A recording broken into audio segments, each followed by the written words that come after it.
Hi, everybody. Like, of course. Thanks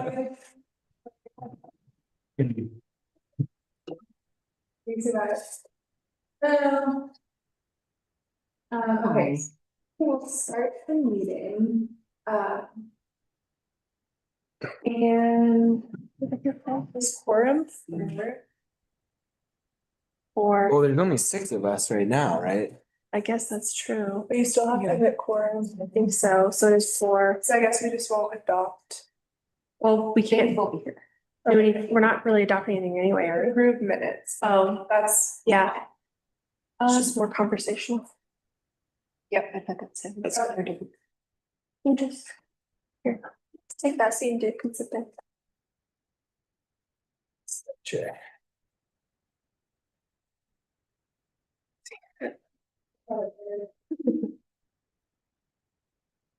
Figure it out or? Yeah, are they all different? 30 seconds ago, so good. All right. It's four of seven. So it'd still be three of us. Thanks, Peter. Okay. Oh, thank you. Okay, Carl, do you want to lead?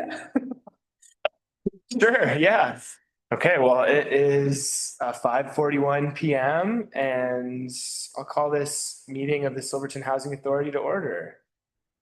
I don't have a roll call sheet, but I go through it. Trustee Halverson. Here. Trustee Schnicker. Here. Trustee Frosch. Here. We will be joined shortly by Trustee Brown, hopefully. Okay. So we will wait on minutes. Oh, he is here. No, Sorry, guys. all good. Yeah. It just started. We had technical difficulties, so. Okay. No worries. There, there. Okay, Whatever to do. sounds good. You get this time right.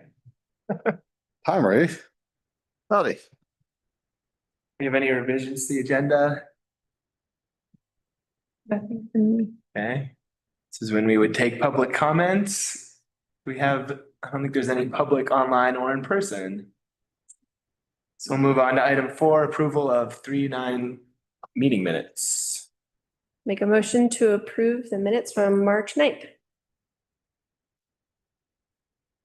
Second.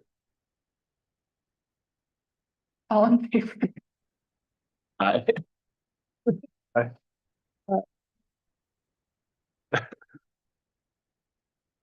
Okay, so. This evening, we are joined by several of our peer organizations, in San Juan County, URA, and then, Jenny is from sort of a bigger national perspective, but has roots to Silverton. But let's give some context to why we're here and what we're talking about today. So, the board started their work plan for 2026 back in March. And we sort of explored what are our priorities for this year, where are we moving to? And there was discussion about potentially prioritizing rental development or rental acquisition. But since we are a new organization and we've never dipped our toes into the rental world, the board didn't feel comfortable, creating that as a priority. And so the direction was to go hear from people around us who have been successful, what challenges they're facing, lessons learned, and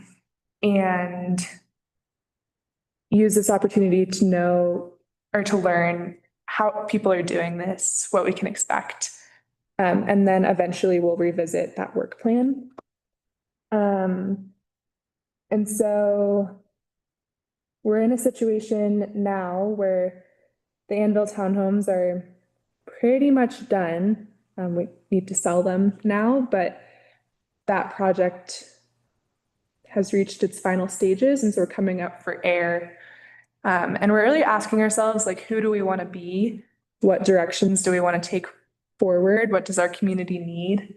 And what is within our capacity?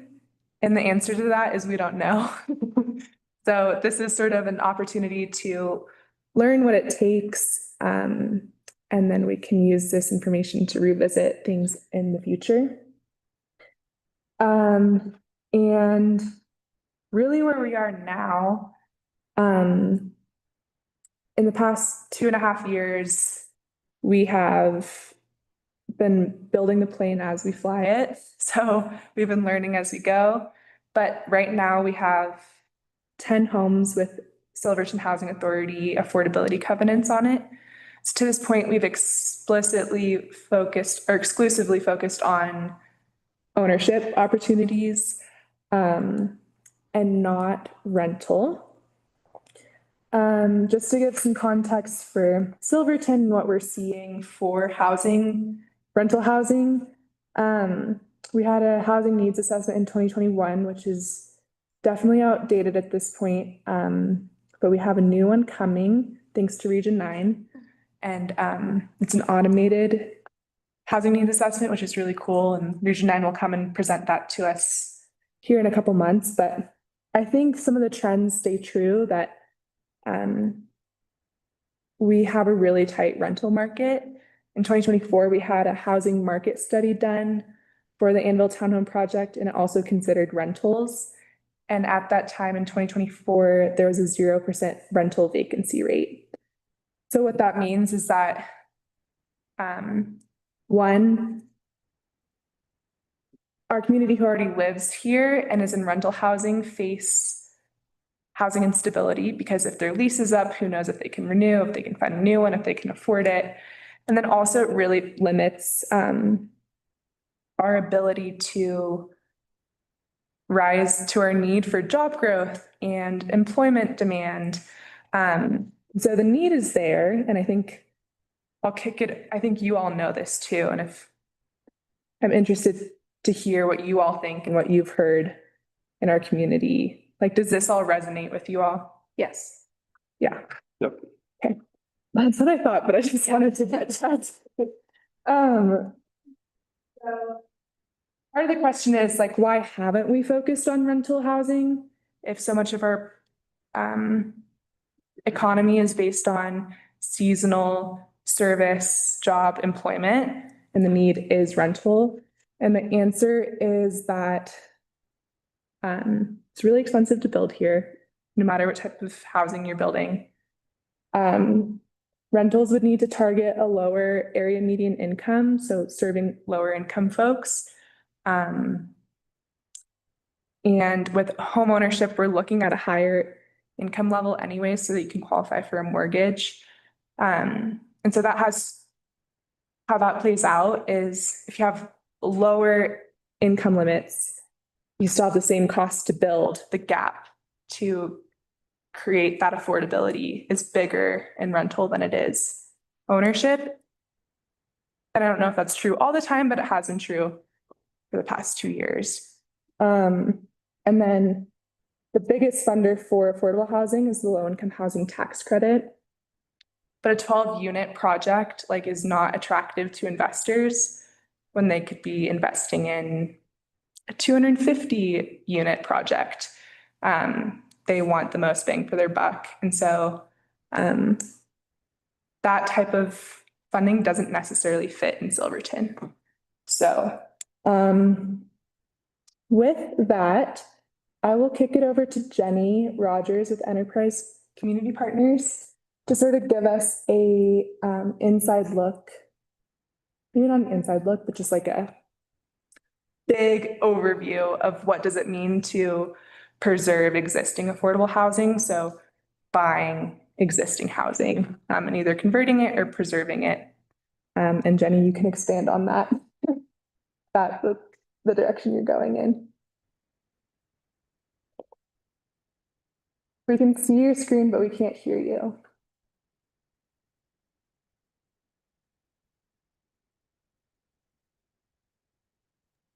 My audio thing didn't want to show up on the top of my screen. Hi, everybody. Thank you, Anne, for having me. Anne asked me to provide a little bit of information for you all tonight. So I'm going to give you a little rundown on the benefits of preserving affordable rental housing in communities across Colorado and why this can be a great strategy for a town like Silverton.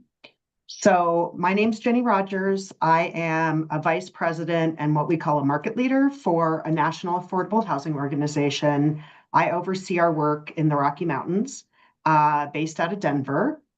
And just give you, whoops, that's a preview.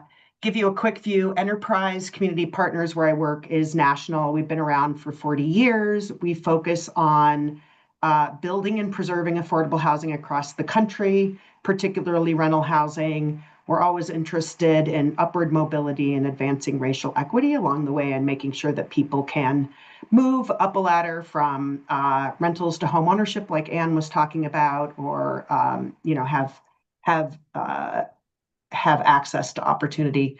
One of the unique things about Enterprise is that we actually finance affordable housing. We work on programming areas. That's what I run for the Rocky Mountains. So we're working with nonprofit organizations across the state to make sure that they have the tools and resources needed to build and preserve units.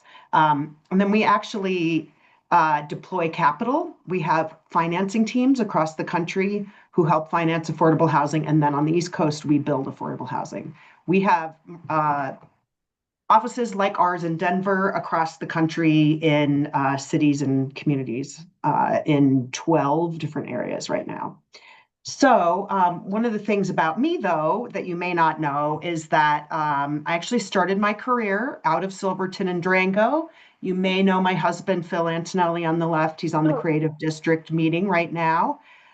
Or my kid in the middle, Neen, who works at the library. So I will be actually retiring to Silverton, and I will be spending my summer with you starting in June. So I'm not quite retiring yet, but I'll be working remotely out of Silverton. So I do have deep Silverton roots. I've been a landlord in Silverton, and while I don't live there now, I'm anxious to join you all.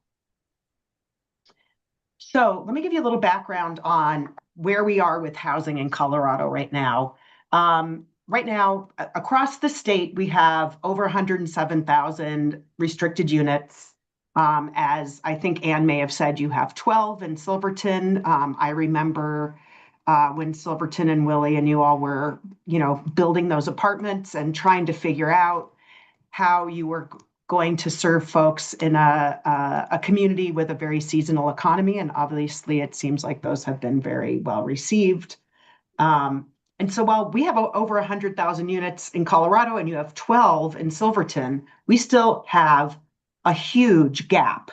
We still statewide need to build or preserve over 175,000 units in order to meet our housing demand. We are the 10th least affordable state in the country, and nearly 70% of Colorado renters do live at 80% of the area median income or less. I know that many of the folks in Silverton are living at that income level. Those are your service workers and many other people who call Silverton home. And then a lot of people are paying more than 50% of their income for rent. That's considered being extremely cost burdened. I could not pull in the cost burden numbers for Silverton today. I was going to, but can look into that if any of you are interested. It's a measure of how people's incomes match up to the cost of rent in a community. And then one of the things that we've been studying at Enterprise is what we stand to lose. So in Silverton, you do have one restricted property. I don't know if there are expirations on covenants on that property, but one of the things that we are also focused on is the loss of what we call NOAA, or the unrestricted inventory that has been affordable. And I know this is an issue in Silverton.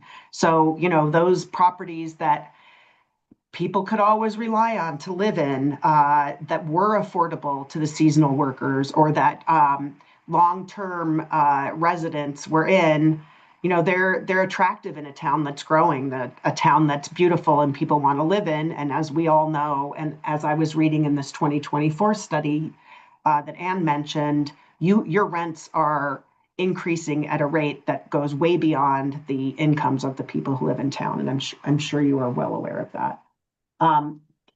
Often in many communities, and particularly in Silverton, I would say those units that are unrestricted are your biggest inventory of affordable housing in the community. But yet there's no way to ensure that they're going to be affordable to the people who live in the community or the people who might be coming to the community. I think Anne mentioned this. I was surprised to notice, well, maybe not surprised, but a vacancy rate of 0% in a market study means that you're not even taking into effect a turn in units when they are coming up for lease and a new tenant is moving in. A 0% vacancy rate means that you have an acute rental housing need in your community. And definitely in Silverton, that NOAA stock, that unrestricted stock, is the majority of your rental housing market. And that means that you are particularly vulnerable to that market when you're trying to house people in town. So what happens when you lose affordability? As I'm sure you all are acutely aware, people are displaced. They may leave town, they're doubling up, they can't find a place to live. They decide not to come and take the jobs that Silverton has to offer. People are paying more than they can afford for rent. That means that they can't afford perhaps healthcare, groceries, childcare, and other costs that are critical for living. And then, as I was saying, you have fewer local workers. So can you fill those jobs that you desperately need to keep town running? Whoops. There's also a lot of other benefits to thinking about preservation and a strategy. New construction is, of course, important. The units that you are building or have built, and all of the development in Annville is really impressive. Anne is like, I don't know if you all know this, but she's a rock star in the affordable housing community now, presenting around the state and really getting known. But you can add preservation as a strategy, and it can be lower cost than developing new units. If there are properties that come up on the market, there are ways to purchase those and keep them affordable or even drop rents. And that can be a lot cheaper option than building new units. Or you may choose to do both, honestly. That's what we are often advocating for in different communities. Don't stop building, but let's try to bring some other units into our inventory of affordability. Nationally, it's $150,000 on average per unit cheaper to preserve than it is to construct new. And that's the Tabor Grand in Leadville. If you don't know about it, it is now an affordable housing development in Leadville.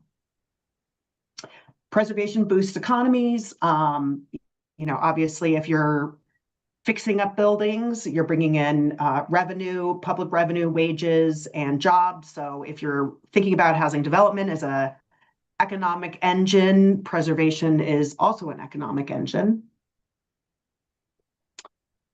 Lessens environmental impacts. So preserving units and fixing them up can be a lot better on the environment when you're not tearing buildings down or having to build new. And certainly you all know the environmental impact of your site was quite a thing to get over, even though you now can build out. At Annville, working on preservation, you may have some issues within buildings, but often those are less than having to develop new units. And then keeping people connected. Eva is going to talk about this project. I don't want to steal her thunder. This is in Uray. It's a sixplex that the Home Trust of Uray was able to purchase. But keeping people in their homes and in their community is really a value to that community. If people aren't having to move around, if they aren't having to continually relocate and pay deposits and for utility connections, if they don't have to leave the community because they can't find a place to live. You really want to keep your community cohesion, and preservation of rental units is a way to do that. Eva, I have this in here, but I will let you talk about your strategy for small property acquisitions. I love the fact that this is a case study, and that it's right in Uray, and Home Trust of Uray has been utilizing state resources to make preservation happen and to slowly build their inventory of rental properties. And we can go through any of the financing tools that were used for this later on after Eva presents. Again, the Tabor Grand Hotel in Leadville. This was a project that did use those low-income housing tax credits that Ann talked about, with historic tax credits and other state resources, to take a building that was very energy inefficient, not up to current building standards, and really do the renovation and make the improvements so that it is a very nice place for local residents to live that is restricted. We did some case studies. I will send you links after this so Ann can share from across the state properties that were preserved. This is a quote from a resident in a project in Eagle County, where her entire family lives. And if they couldn't live in this project, they would have to leave the community and could not be service workers. So that's the end, Ann. That's just a little primer on rental housing preservation and the benefits of considering this as one of the strategies that in the community. Thank you so much. I'm Does happy to anyone answer have- any questions. Yeah, we'll dive into questions.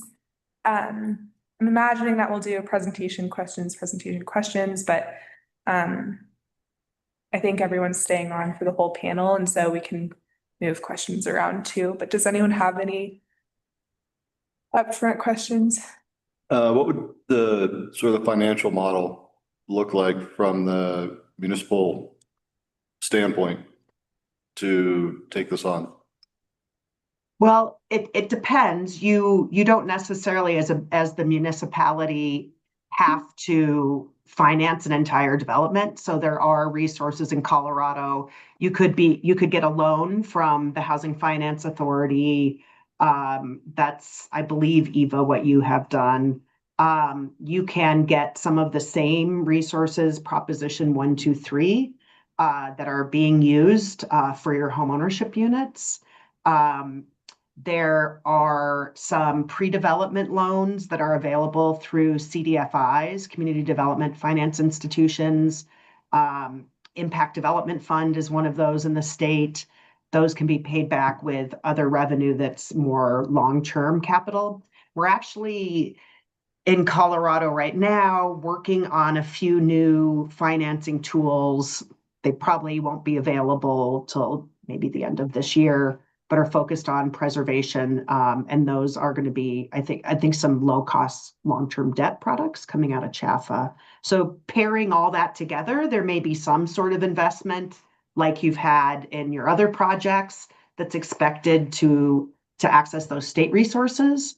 But they're available for preservation. I guess, does that historically, is there showing like there's actually a return back to the town, and not just from revenue, but actually covering all the cost and additional revenue? Yeah, the expectation with a rental project would be that, it would be underwritten so that the rents that you are collecting will pay your debt service and your operating costs, and that there would be enough resource there so that at least you're breaking, you don't want to just break even, that you have a small amount of profit. And I guess what you're asking is, if the investment from the community, you expected that to be paid back, that can be put into the capital stack with, repayment terms. And that could be one of the resources that's paid back. Usually when communities are investing, they may have a loan like that, but they're often asked to bring some equity and grants to the table to make the project feasible. Okay. That's often the challenge that we face, is that we don't have capital or equity to bring to the table up front. And so, yeah, trying to piece together everything from scratch. We've done it for the townhomes, but it is hard to close on a deal that's for sale and not having any cash at the table. So in my brief attempt, looking at an opportunity for acquisition here, that was our biggest hurdle, is just not having anything to bring to the table up front. Is there anything the county could pair with this and offer that collateral, that equity that would possibly help everyone locally? Potentially, and Willie can take it. Okay, that's got the one. Oh, and One of the others- I'll touch on some of that. One of the other things that you can do, it doesn't necessarily might not necessarily reduce all the need for some sort of equity from the community, but depending on the size of a project, you can mix some market rate units with, unlike the low income housing tax credit program that's you compete for, and you would most likely not qualify to get those credits if you didn't have all pretty low income units. You can use some of these resources and have a mixed income development so that the market rates could help supplement the lower cost units in your building. It doesn't usually mean you don't need to have all these other sources, but it can be a way of making it pencil a little better. And we will have a representative from the Housing and Finance Authority attend a meeting in June to give a presentation and just discuss their programming and services. You mentioned tax credits. Is there anything that the town and county could do to incentivize potential sellers with future tax credits for the seller? I didn't know if that was some strategy where if we could put together a package that we could even go talk to people with maybe empty homes here that aren't being used and aren't things that are for sale on the market right then, that you have to be in a hurry to try to compete with other buyers, but some sort of like additional package that you could try to recruit these sellers with, any sort of longer term benefit that that maybe they would get behind if they felt so moved to. Yep. Yeah, there are communities, and I didn't put any of those kind of very, very small scale case studies in here, but there are communities where policy-wise, they are thinking about ways to incent owners to, sell to the housing authority, or maybe fix up their properties and rent them at an affordable rate. That could be a property tax exemption or a payment, or in some really high cost communities, they're actually paying owners for equity in their units, and then those owners are providing those units to the community. So they're getting a cash payment, and they are then restricting their units into the long term. They need to be safe and habitable. But there are ways to incent owners to try to sell to you, to the housing authority, or into something like a land trust that could work. San Juan County is an enterprise zone, and that's through OEDIT, and Region 9 administers that, where if you donate like a cash donation, you can get 25% of that value of that cash in a state tax credit. Or if you do an in-kind donation, it's 12.5% of that value. And so I did bring it up to the potential acquisition that we were talking about. And for them, it wasn't meaningful, but maybe for homeowners or other opportunities, it could be. How do you qualify for that tax credit? How does seller qualify? They have to donate either their services or money to affordable housing in San Juan County. And then they would go to Region 9 and submit that. And then Region 9 would probably check with Willie or me to figure out what affordable housing project that qualified for. But that is sort of a unique local opportunity that we have. Talking about this or that? When you, which?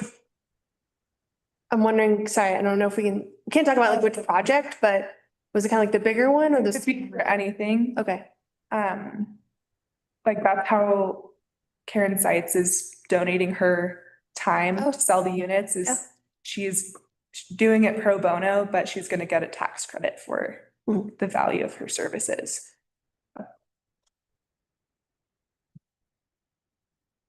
So essentially, if you need a tax credit, you can write a check to the housing authority yeah, and it's a pretty decent program. What we get at Region 9 is it's because Region 9 is the 5-county region.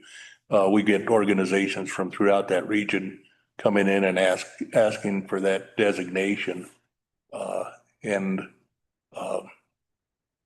Mhm. and some of them work real well, some of them don't seem to get off the ground, but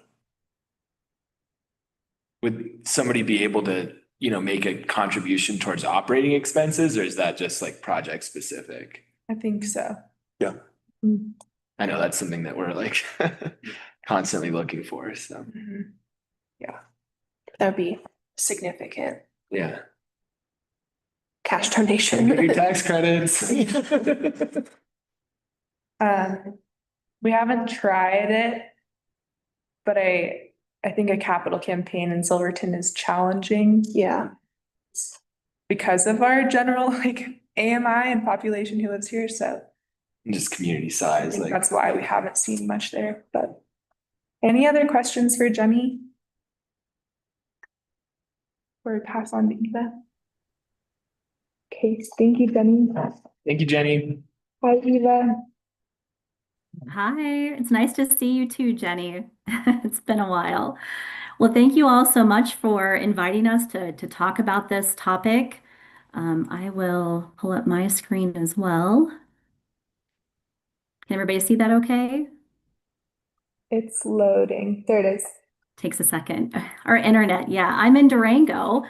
I work remotely for Home Trust, though I do get over the several passes and come through Silverton periodically for as the Housing Services Director, overseeing our inventory and portfolio for the town of Ridgeway, the city of Ouray, and Ouray County, as well as Home Trust.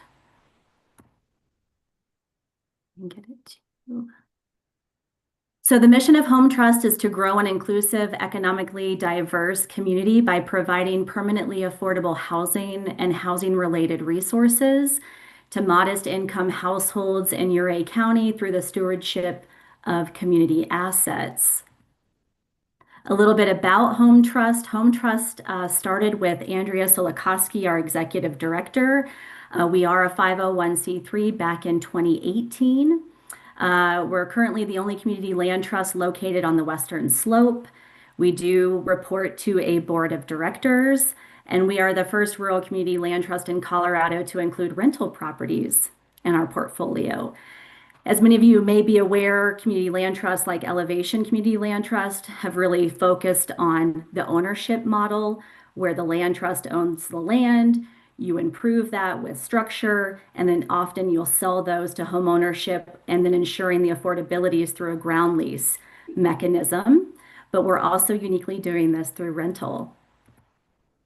So why include rentals in a CLT portfolio?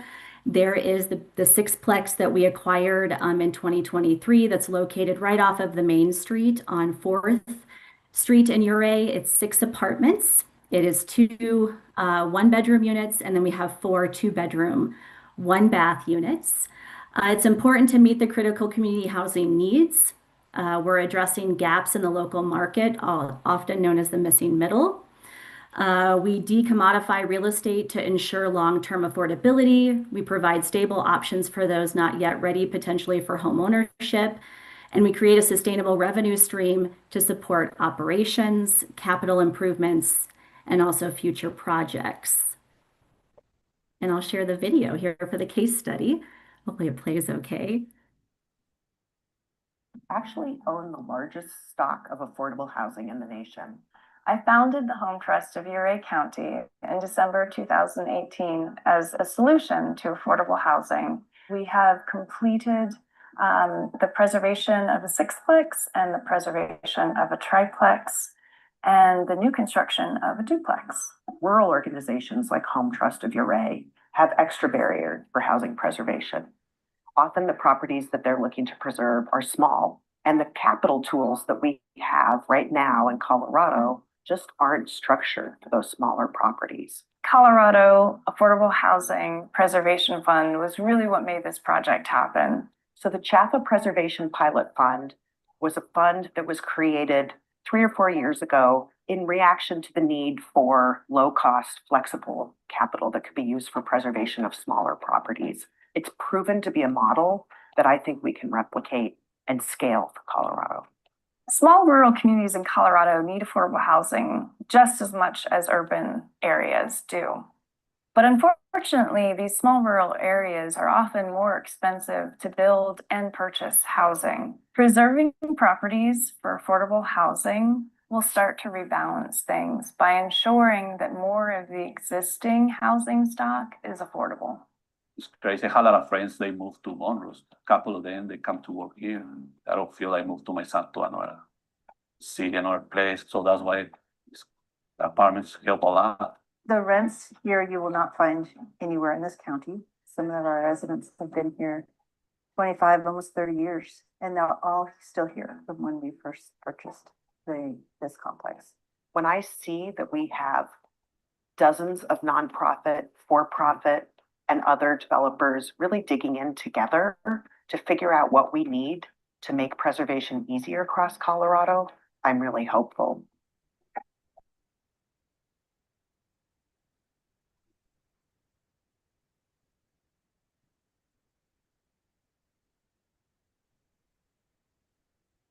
Mom and pop developers actually.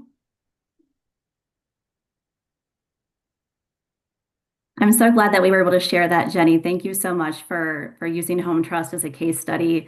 Edgar, one of the residents at the Sixplex, has been in his unit almost 9 years now. And to the effect of each of the residents have still remained in these units. And to Kelly's point, 2 of the residents have been there almost 40 years from the original creation of this property in 1978. So the same CLT principles apply to rentals.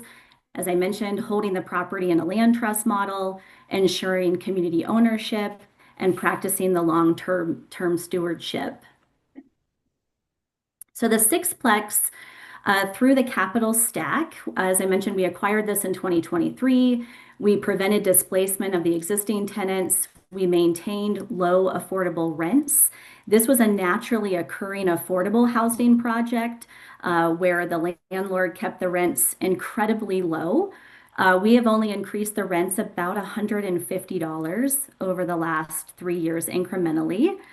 And our rent roll is holding right around 45% of the area median income for Uray County, though our Chafa affordability covenant for our particular lending source here on this project, we could go up to 80% of the area median income. But as we sort of will dive into the conversations around preservation and keeping tenants in existing units, we couldn't just jump the rent and double this on folks. So we're being very strategic on how we fundraise, and we look for donors and sponsorship, et cetera, to keep the costs lower on this particular project.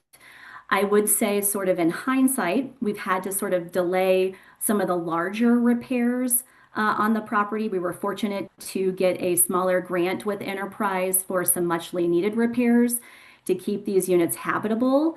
But it's an older property. And so we have baseboard electric heat.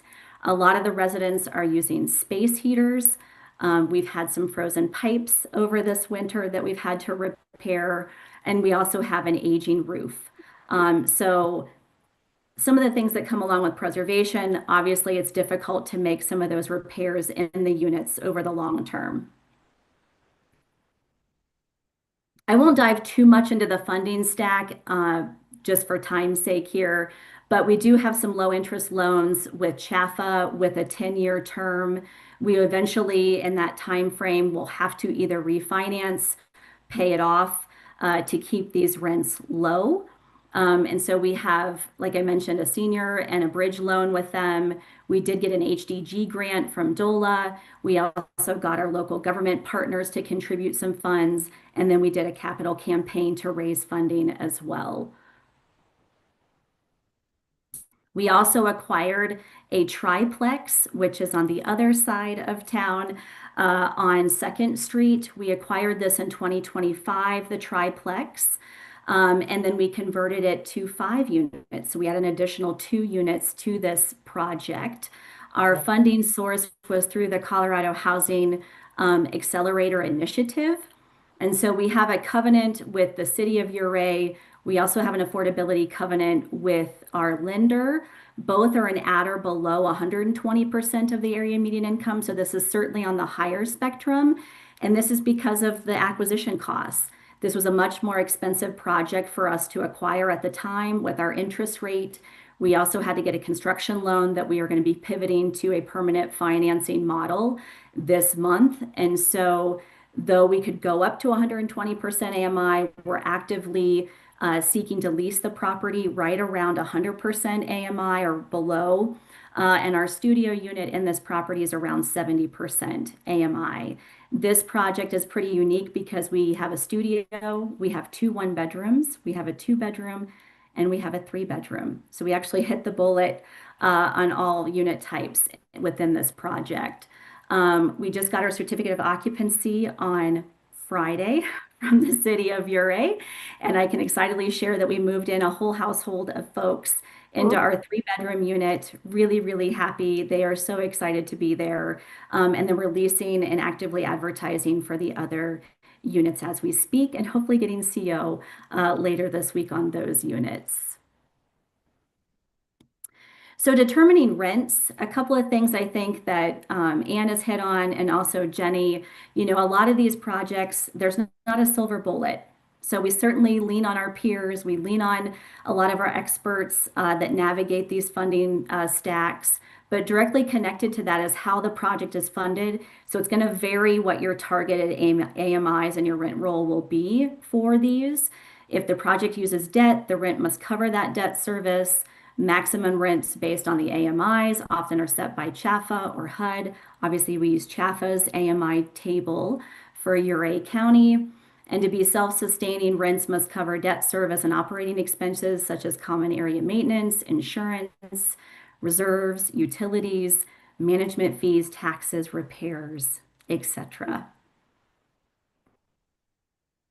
And a couple things I'd just like to point out that you guys probably are aware of some of these things, but when you're certainly executing and implementing on a project, who's going to manage those units? Who will be the landlord? Who will be collecting the rent? Who will do maintenance on these units? So identifying that approach and clearly who will have those responsibilities if you're going to do anything internal with the housing authority, or in our case with our nonprofit, or will we outsource and contract for those services elsewhere? A tenant selection criteria and process is critical. So establishing your tenant selection policy out of the gate on a property is important so that you can adhere to fair housing, and making sure it's very clear how you will fill vacancies, either on initial filling or on a vacant unit to refill it. Methodology for setting affordable rents and increases. Oftentimes, I think most people think that we're just going to adjust the rent based on 30% of someone's household income. That is not always the case. That is the case typically on a low-income housing tax credit project. But in this particular case, we've had to set the rents. And so we may have some folks that slightly earn above that or earning below that to navigate that spectrum of flexibility. That also allows us not to displace anyone if they start to get a promotion or grow in household size and get a partner, etc. What services will you provide to those tenants? I have had to help with the LEAP program, which is an energy efficient program to help on utility costs, especially in the winter. based on their income. We also are navigating the HERE program, and we're fearlessly waiting for the commercial side to open up to apply so that we can look for mini splits to be much more efficient in our heating sources on both properties. Renovation and capital improvements, as I mentioned, and having sort of a strategic plan in place for 2, 3, 5, 10-year replacement strategy as well is critical. And with that, again, I wanted to be concise with my time, but certainly wanted to highlight some of the projects that we are administering at Home Trust.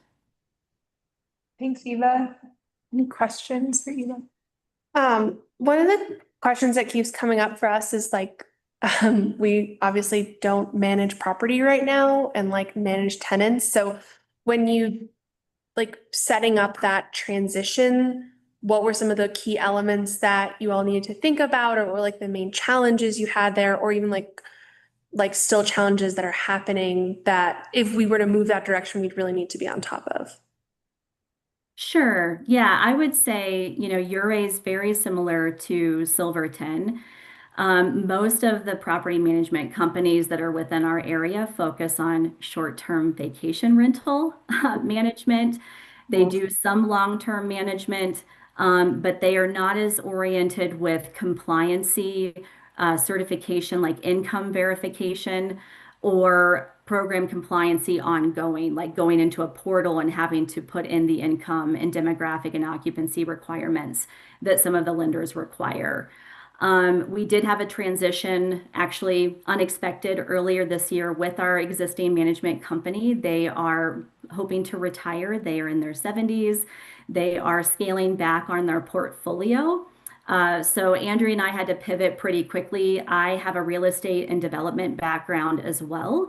So we have talked to some other peer organizations that are internalizing some of their property management needs. And so I'm absorbing that right now where I'm executing leases, I'm doing the income verification and program eligibility.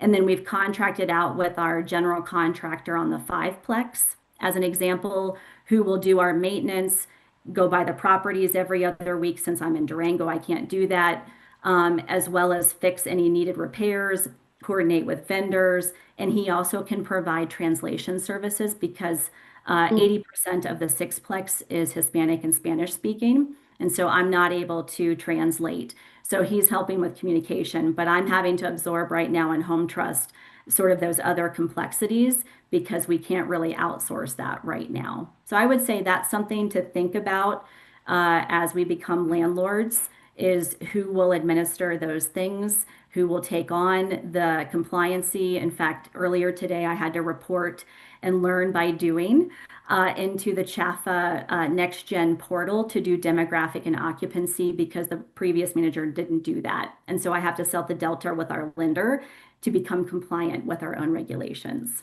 Does that help answer? Yeah. And then is that like a full other person? Like if you didn't have to just like absorb those, having your background, like would that be a job description that you would like put out to the community? Well, I think it's probably a multi-prong approach, right? I think, we would love to get sort of a housing probably coordinator down the way that I can sort of manage and foster and mentor. But right now our funding, like many other organizations, is incredibly tight right now. And so we're not able to just bring on another position. In fact, I'm paid directly from a local planning capacity grant with the 3 government partners. That's what's paying for my salary. Yeah, that's super helpful. We need to get the units rented to get some revenue before we can try and outsource additional services. And Jenny might have a comment too. Yeah, I was going to say the same thing, that I think as if you start to build up a portfolio with more revenue, then you would have the revenue to pay for those positions. But in the beginning, and in a lot of small organizations, people wear 2 or 3 different hats. And Eva, do you see that happening sometime soon, or is that like far distant future? Like who knows? Yeah, I would say, we've presented to our board of directors and to the local government partners potentially Q3.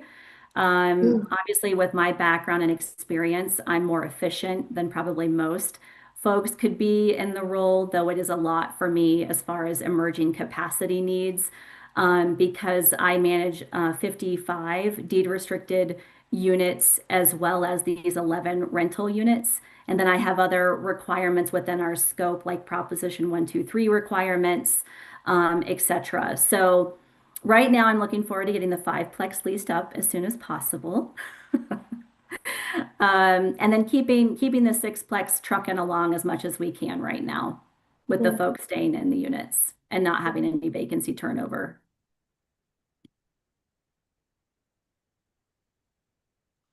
Those are totally my Good. questions. I could keep going, so you guys go ahead. Sort of to build on Chris's question, I might just be repeating the same thing. So is there a manner in which employers, say for instance, the railroad company, they brought up that they are in dire need of housing for their employees as they want to continue to grow their service. Is there a method that they can actually donate directly to the specific units to help their employees that would be staying there, and then they can receive some sort of tax credit or something where it would be sort of between the town who owns the unit and the employer? I don't know, Jenny, do you want to take a crack at I guess that? that's, Yeah. So I would say a couple things. I think even in Uray, there are employers who have come together to purchase properties on their own. And I think that's the usual way that employers are investing in housing for their own employees if they want those units to be tagged for their employees. Usually if a public entity like a housing authority is going to be involved, there can't be a preference for a certain employer or employers. So that's usually done by the employers. That doesn't mean that employers could not be approached and provide investment in housing, believing that that will be good for the community and that their employees would have a shot at living there.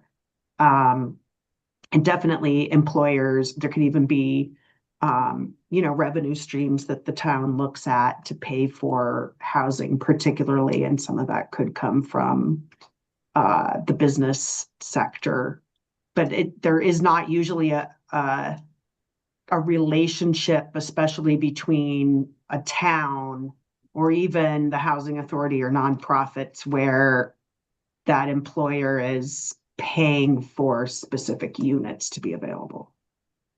Have you ever heard of a Housing, for-profit? What's that? Yeah, Have you ever heard- if you use any federal resources or state resources, it is not allowed. So it's actually it would be illegal to do that. So, or target even very, very specific groups of people. That's what you're going to say, right, Eva? That is what I Fair was going to housing, say. yeah. Yes. I took a fair housing certification course in November, and it was a lot of good reminders and some new information. And so with the preferential, I think one of the things that I was even sort of pondering with Ann and some other folks at the Colorado Mountain Housing Coalition conference that a lot of us attended last week is, I'm finding too in Uray the seasonality.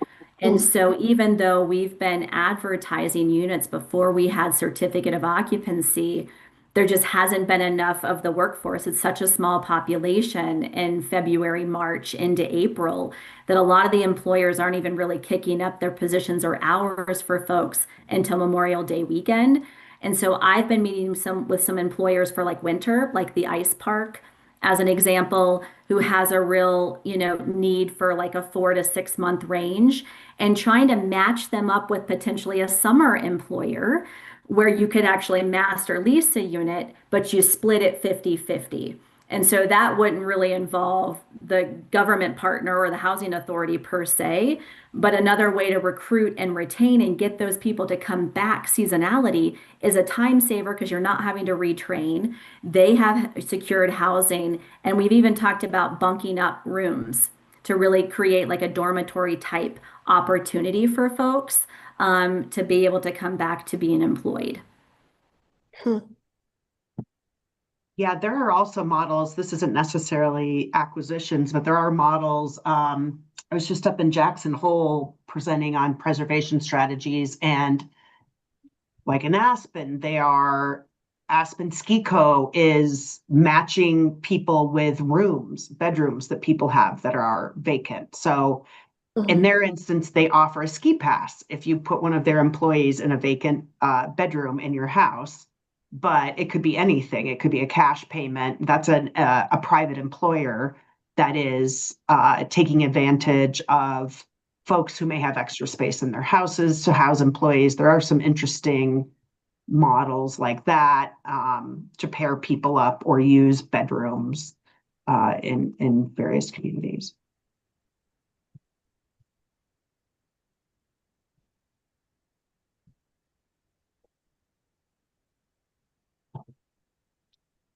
Should we pass it on to Willie to hear from our local landlord?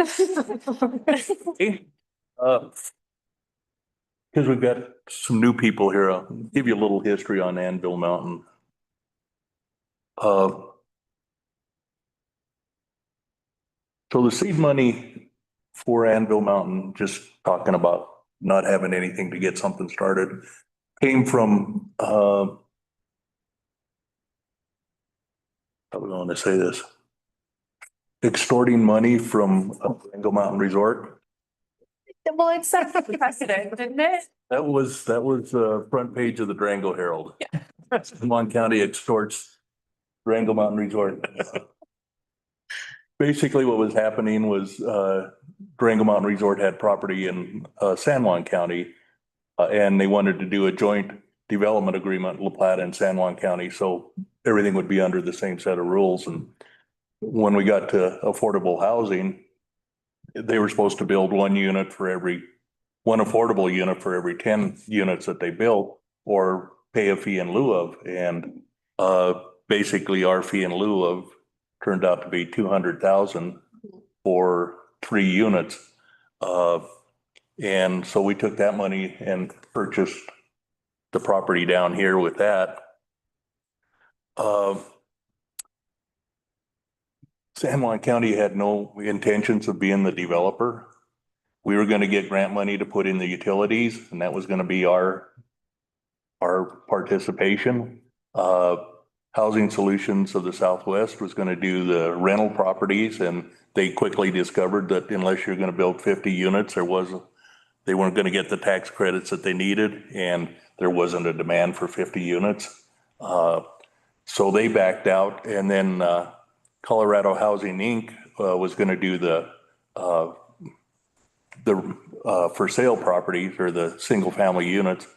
And they'd done the previous sweat equity units or projects in town.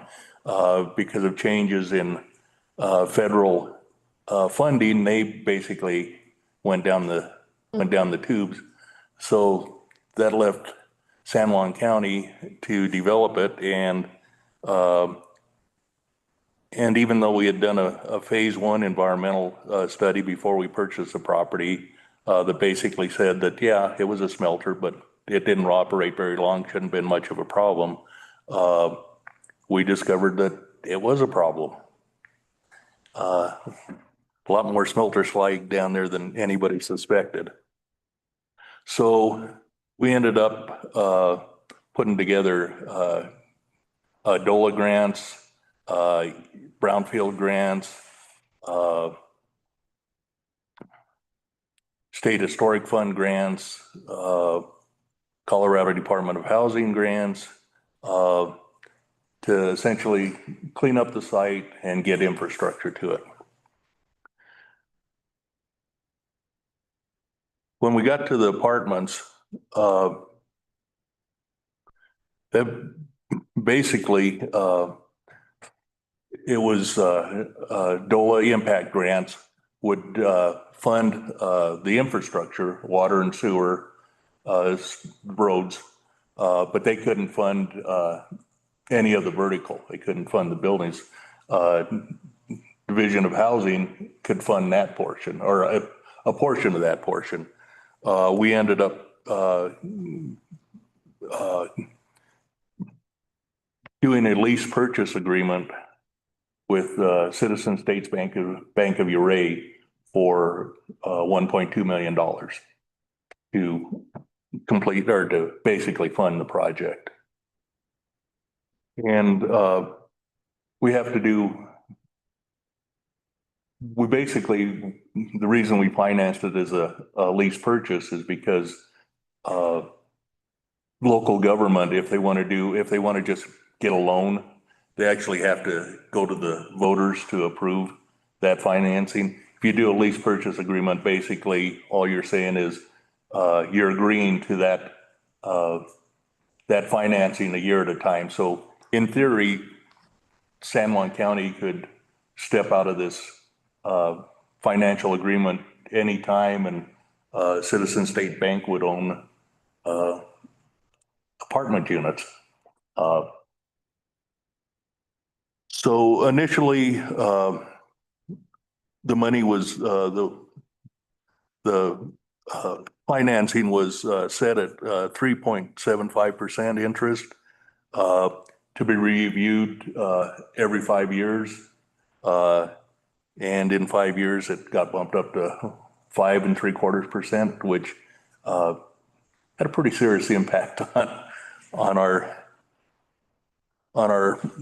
program. We went from 66,000 a year to over 81,000 a year in paying our debts. Utilities, we cover water, sewer, and electric. And those rates continue to increase. So we've had bigger costs there. Insurance has kind of went crazy over the last 5 years. In 21 we were paying just under 6,000. In 25 we were paying almost 22,000. And yeah, and the county belongs to CTSI, which is essentially the county version of CIRSA. But its insurance has just really killed us. We're also now, as we're getting into the 6th and 7th year, some of the appliances are needing repair or replaced.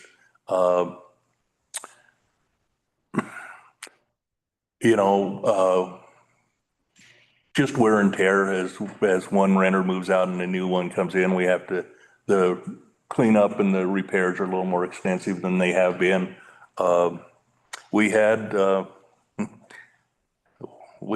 real bad experience where we had some renters that just virtually destroyed the apartment, and I don't know, it probably cost us $35,000 to put it back together.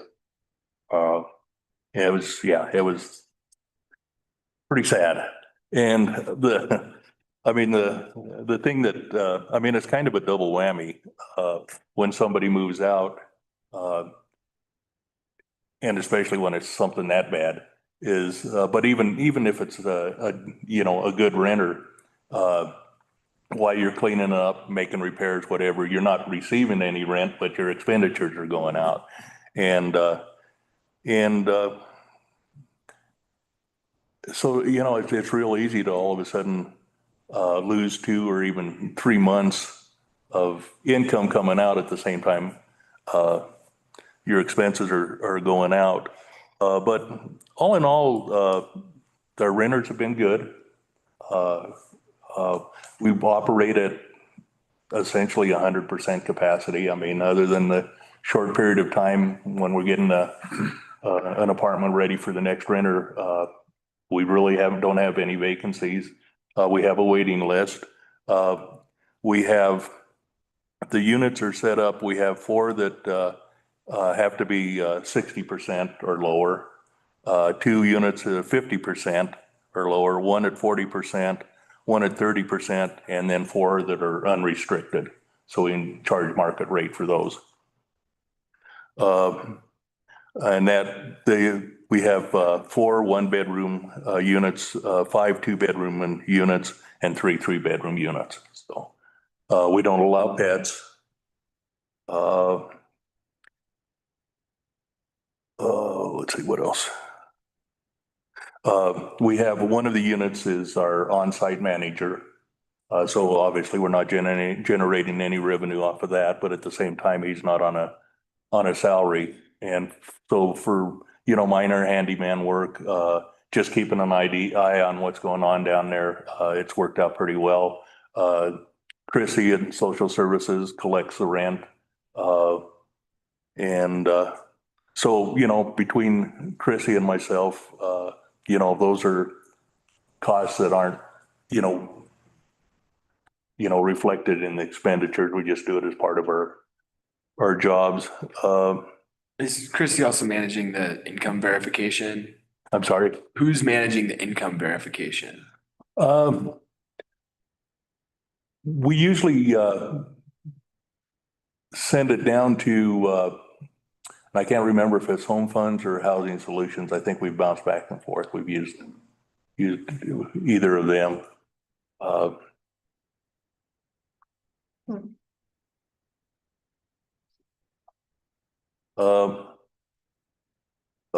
Just covering some of the other issues that came up. One was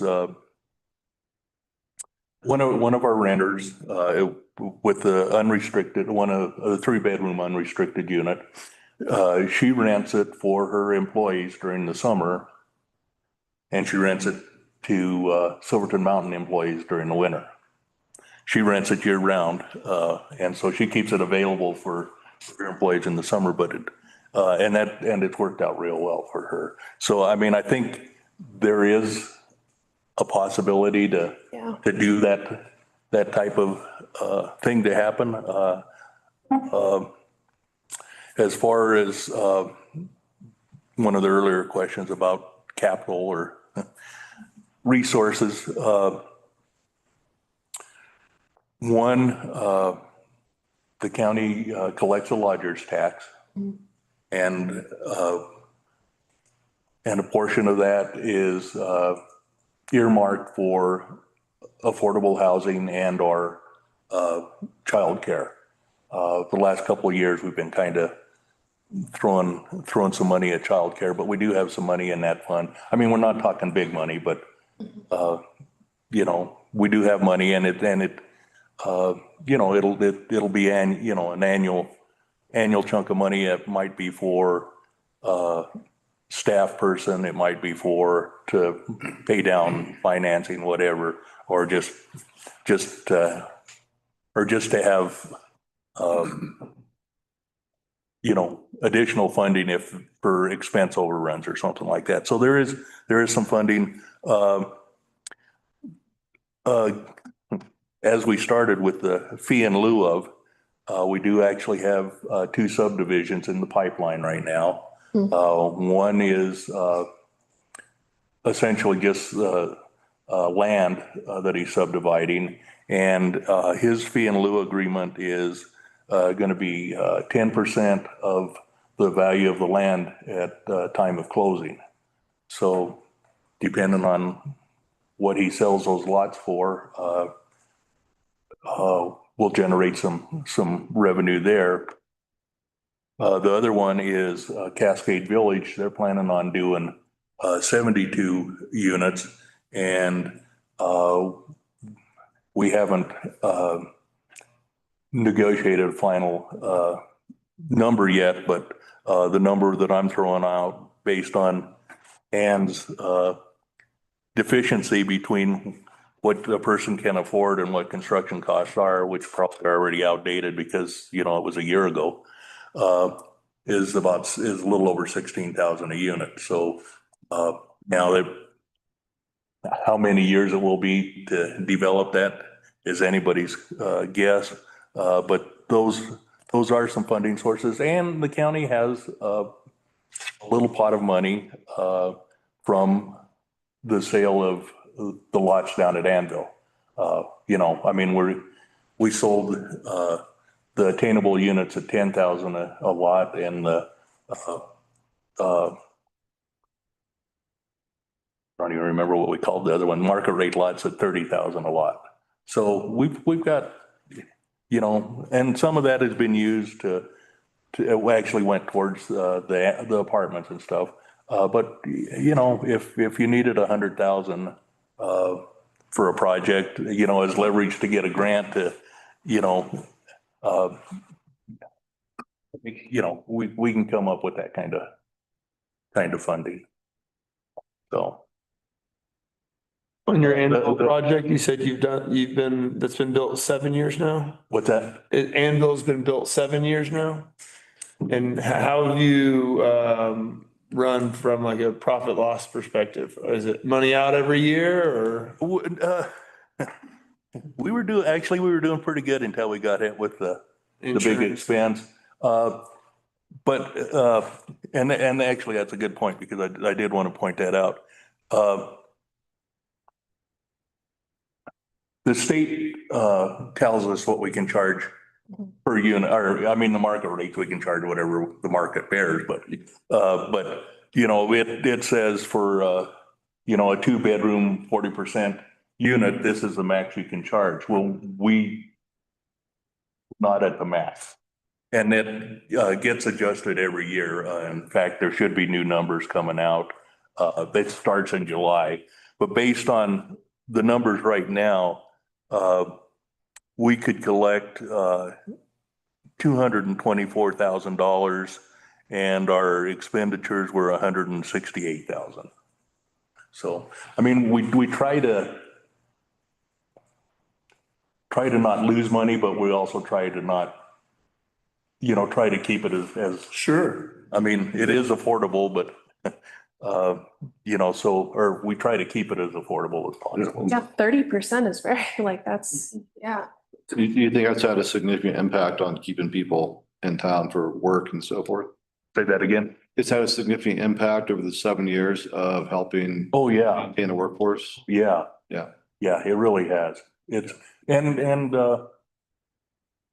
you know, I mean, some of the, you know, this is one of those things where, you know, you don't have to be crazy to do this, but it helps. You know, dealing with, I mean, right now we've got a great group of people down there. They're all getting along. I should knock on wood. They're all getting along. But there is sometimes a little squabbles that go on between, you know, owners down there. But generally, like I said, generally we've had real good people down there. And it has, yeah, it's been real beneficial for them. I guess the other thing I want to touch on just real quickly,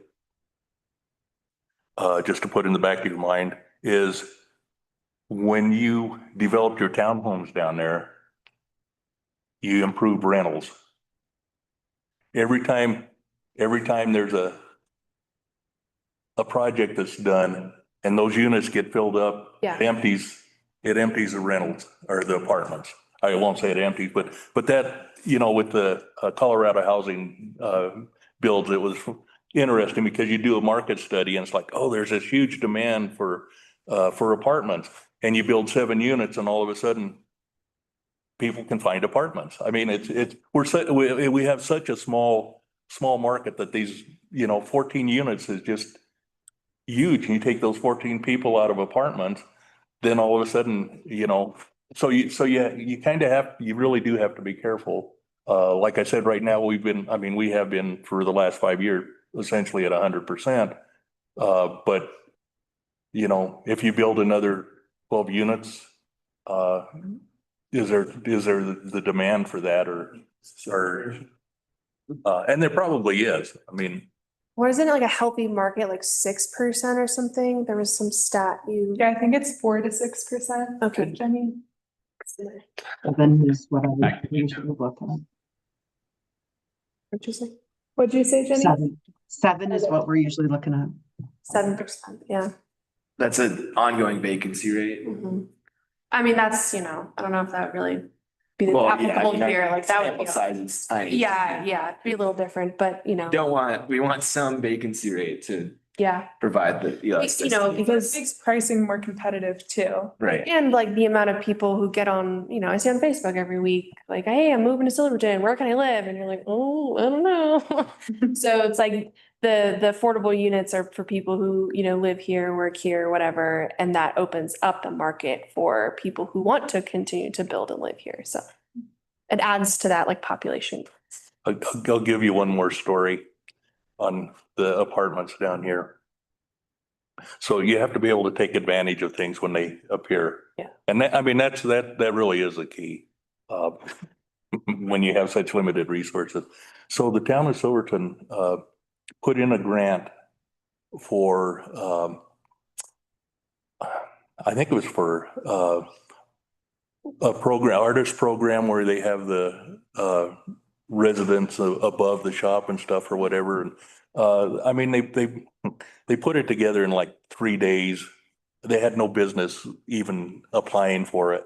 But the guy that, or the person that reviewed it and responded back and said that, you know, it wasn't awarded, said, and besides, you guys are going to be too busy with the Superfund site because of the Gold King.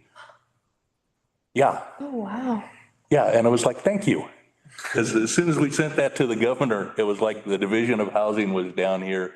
And we had the town administrator at that time had several projects and was taking the guy around and saying, can we do this? Can we do this? And none of them were penciling it out. And I finally said, well, I said, we've got a plot of land down here that we could put some apartments on. And this guy was amazing.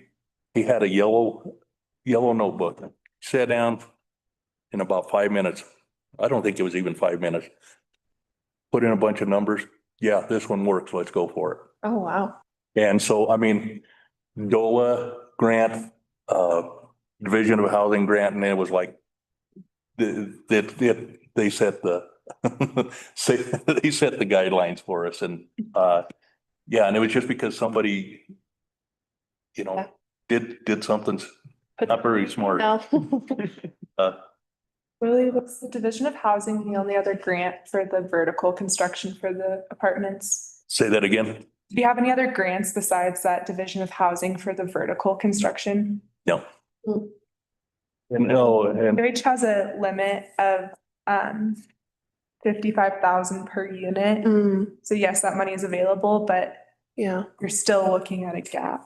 So it's like, it's always a question of how do you fill the gap? and on the on the not so positive side, grant funding is not looking real healthy from this at the state level, and obviously the federal level, who knows? But because of their budget, it's it's that doesn't mean, you know, it just means it's going to be a whole lot more competitive project. But yeah. I'll ask Ron's question too, around kind of, I mean, this was just like our main topic of conversation. Reason why we wanted to like ask questions was like we could probably find capital. Like there's possibilities to find capital out there and to stack it, and like the financing options are difficult, but it's possible. The challenge is, does the town want to become a landlord? And do we want to hire people? I mean, you know, it's kind of why I asked of like, would it just be the housing authority director, or do we need to hire someone else? And so I don't know, kind of like would you do it again? Like, would you, you know, would it be best to combined efforts if we like became a landlord together? Like, what would you do differently or keep the same there? I know, sorry, a big question, but it's like the main question we've been talking about. Yeah. What I would do differently? Yeah. I'd strangle Anthony. He's not here, so. He was the one that we were plotting to do this, convinced me to buy the land down there at the end of town. And then he left. Yeah. Get his law degree. So yeah, I'd have just, you know, not listened to him. My life would have been so much easier. Ask Ann. I mean, what she experienced on this project is what we experienced on everything we did down there. You know, it's like one step forward, one step back, 2 steps forward, you know. But it's I'm just real happy with what we've done down there. I'm pleased with what's you know, it's a great little community down there. Yeah. I wouldn't change any of that. Does it make sense for the town and county to partner up with the housing authority? Probably. And again, I mean, maybe that's where that lodger's tax, helps, fund that position or something. Yeah, I mean, where the county was basically was by the time we did the apartments down there, our capacity and our finances, we just didn't have there wasn't anything left in the tank to take on another project. And so it was kind of like, we've still got some developable space down here. If the town wants to jump on it and go for it, So you're not trying to get out of the landlord business kind of thing. we'd love to. Okay. In a heartbeat. I mean, if no, seriously, if the housing authority was a viable entity and, you guys built 20 or they built 20 units or whatever, there's no sense in having your apartments and our apartments. It's like housing authority apartments. And if, looking at these numbers, if you can generate $30,000 off of that, then it makes sense, it makes sense to. Start putting money together for a full-time salary, yes. So, yeah, no, I mean, I would never even, I mean, I mean, I have to give the commissioners all the credit in the world. We never planned on being developers. And in fact, we tried to give the land away to somebody that would develop. I mean, it was like, here, these are the restrictions. This percentage has to be below 80%. Percentage has to be between 80 and 125, and everything else can be, whatever you can get for it. That's all we expect you to meet. And we could not get anybody that, I mean, we had a couple of nibbles, but nobody. Sorry, I know we're like at 7 o'clock, we can move on. Do you think that was because of the brownfields, cleanup? Like, was it cleanup or is it infrastructure or just the market? Like why no one wanted to take it on? Cause at least in Durango or. No, they just didn't think it was Viable. Feasible. Yeah. Yeah. Okay. And yeah, no, I mean, they could, well, and again, different parts, everything fell in place for the apartments. I mean, once, and that really wasn't even part of our master plan once we got to that, but we were flexible and seeing the demand and the need. The market rate lots, I mean, $30,000 for a lot to build on, and we couldn't give them away until Nico came in and bought a couple of them and built on them. And then it was like the floodgates opened. Trying to find a contractor that would build the attainable units, which is up to 125% of medium income. Nobody had any interest in doing it because one, they were all busy and they were making more money building custom homes or market rate homes. And there was such a small margin. And in fact, at one point, you had to get grant funding for that gap funding in between. And then the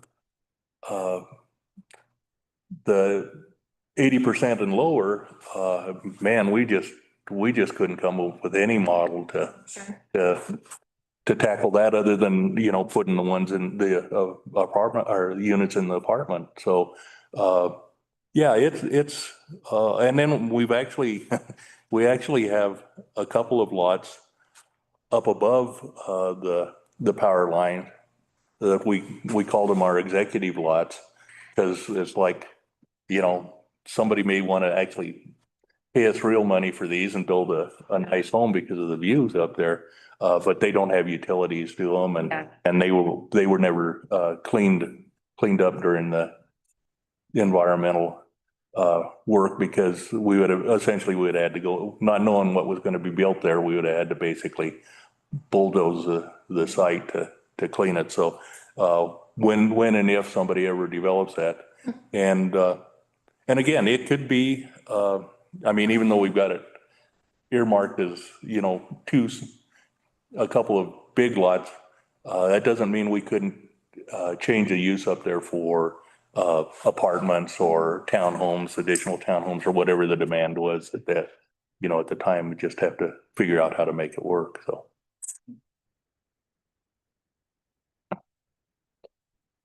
Just to be respectful of the time of our online presenters, thank you so much. I know Eva has to hop off for a meeting, and yeah, we're well past our time here, but thank you all so much for sharing.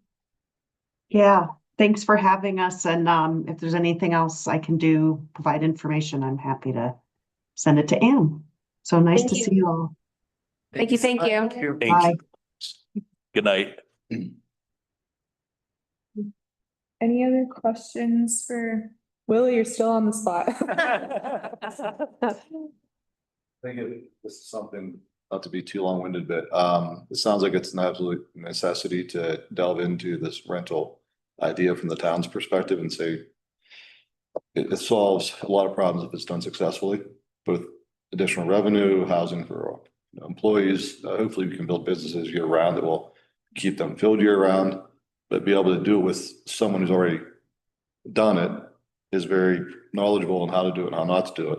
And the right, partner with us in the same room is kind of sort of pass up on that.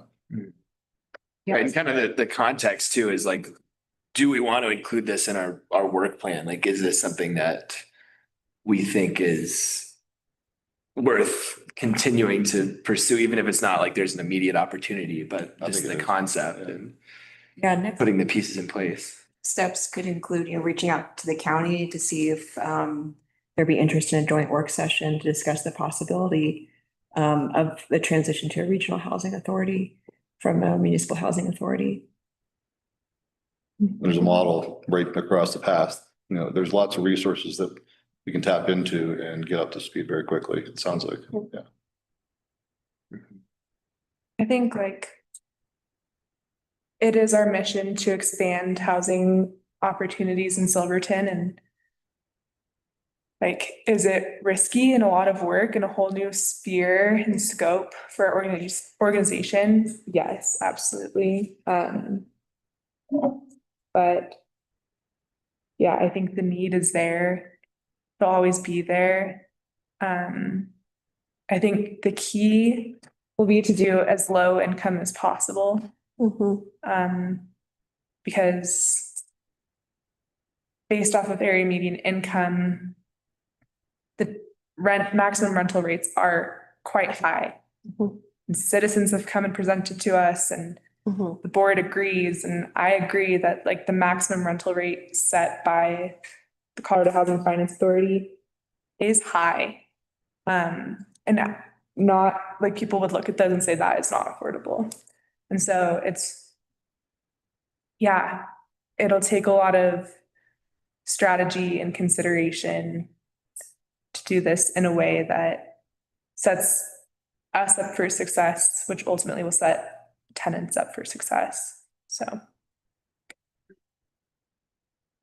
I think the next step will be coming around and finishing our 2026 work plan.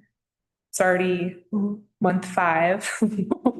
So we just got to put something on the board, and it could just be continue to pursue and learn about rental opportunities. And if there's something that the board does want to pursue for acquisition at this point, would be the fastest option to get into rental. We could prioritize that. We need to do cleanup on Boxcar site and the Zanoni parcel. So those, between now and the time that we get infrastructure and do environmental cleanup, we're looking at a couple years. And so the path to entering rental is acquisition in a quick time frame. So Any final questions from me or Willie? You know, I think I'll just throw out, just to put in the back of your mind. And I think David, you were the one that brought that up, is, you know, can you get private, to do these things? And, obviously if grant funding's involved and stuff that, you know, you can't use grant funding to build something for,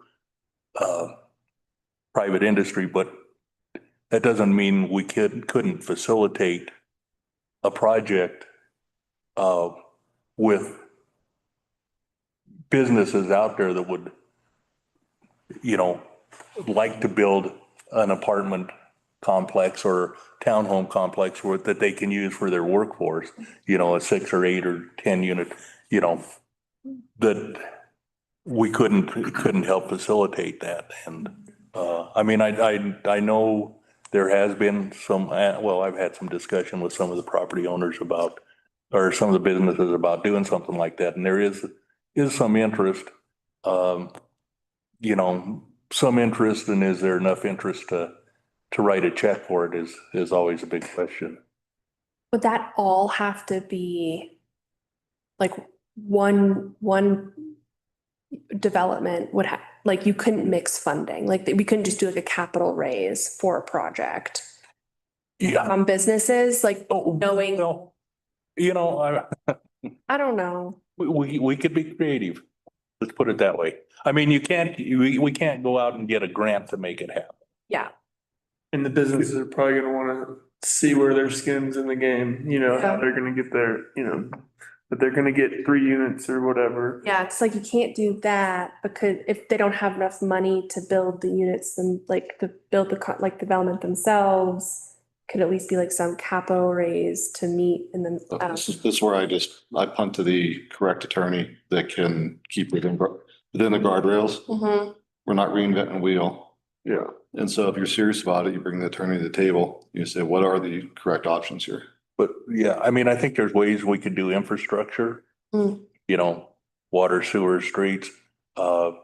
We could do possibly some, and I'm just saying this without knowing, you know, some possible, some tax breaks as far as property tax goes, or some reductions. The whole can of worms. I mean, I think I mean, you know, if we had, I mean, you know, even the lodging tax money is for affordable housing. I mean, I don't think there's any strings on that says that we couldn't, if that's, you know, if we needed to throw a few dollars at that, or maybe several $1,000s at it to, you know, for somebody to make it work, or to, you know, fill a gap. I'm not sure that we couldn't do that. It's just, we couldn't, I don't think we could, I don't know of any programs where we could go to the, you know, the state and say, but there may be, I mean, there may be some CHAFA money. It wouldn't be grant money, but, low interest. Anything Chaffas, I mean, this is something that everyone across the state is navigating. Mhm. And like the key example is school districts who own a lot of property and want to build housing for their Mhm. employees. How do you, particularly for ownership, but it also applies to rental, like employment with the school district cannot be the requirement occupy that housing, because that is a violation of fair housing. And so it's a really gray line. And I'd be happy to put together like case studies of how people are doing it. But I think like when we think about governments giving to private projects, there has to be some sort of backstop so that these private industries aren't getting a huge windfall. Mhm. Like there has to be some sort of backstop, and usually that's a deed restriction. Yeah. Oh, correct. And deed restrictions are legal documents that have to comply with fair housing. Mhm. And so like I personally don't know what the workaround is yet. Mm. Everyone is navigating this, like 9R School District is working with Tributary, Mm. who's our developer for the townhomes, and they're trying to figure out how to make that work. So, And yeah, And just touch on, with the school districts, that's one thing that the school and the town and the county have talked about Mhm. for a long time is joining forces and building, maybe the next set of apartments or 6 or 8 unit townhomes or whatever are specific to public employees. Because, quite honestly, right, I mean, if you look at the county offices, everybody that's up there has been there for a while and have houses. But a lot of us are getting in that position where, I don't know how many more years we're gonna be there. And to get new people to come in and to find housing, I mean, I mean, Yeah. I mean, Yeah, we ski. house. I mean, even the higher paying government jobs aren't gonna get you into a lot of available housing if there is anything available. And so, I mean, if you start looking at school teachers, sheriff's deputies, Yeah. road and bridge, public works, and, and unlike, a lot of other places, other mountain communities, we have no down valley for people Yeah. to commute from. I mean, they'd be commuting from Aztec.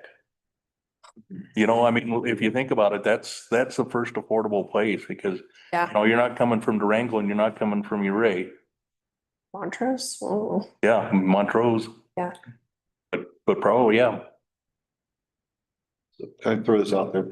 Brought this up a few times and I'm by no means well versed in it or an expert, but there are examples that I think this came up in the meeting the other night of a municipal entity, a for-profit arm of the town that gives it flexibility in raising debt, taking an investment and acting almost as an arbiter for private investment in projects like what we're talking about.